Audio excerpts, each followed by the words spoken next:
Tropical Storm Fungwong ay inaasahang papasok sa Philippine Area of Responsibility sa mga susunod na oras. Ayon sa ulat ng Pag-asa, batay sa pinakahuling datos, taglay ni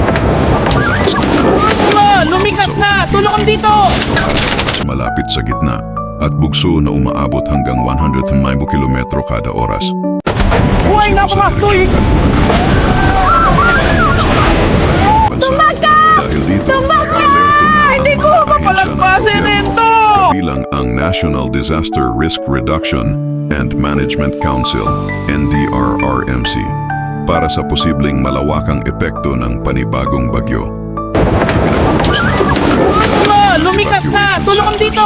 paglalakad ng rescue teams at pagsiguro ng sapat na supply ng pagkain, tubig at gamot. Buhay na pamastoy! Sa Pag-asa, posibilidad ng Hindi ko mapalagpasin sa ito! Eastern Visayas, Bicol Region at ilang bahagi ng Luzon. Pinayuhan ng publiko, lalo na ang mga nakatira sa mabababang lugar at malapit sa ilog o dalisdis ng bundok na maghanda at makinig sa Lumikas na! Tulungan dito! gupit ni Kalmaegi.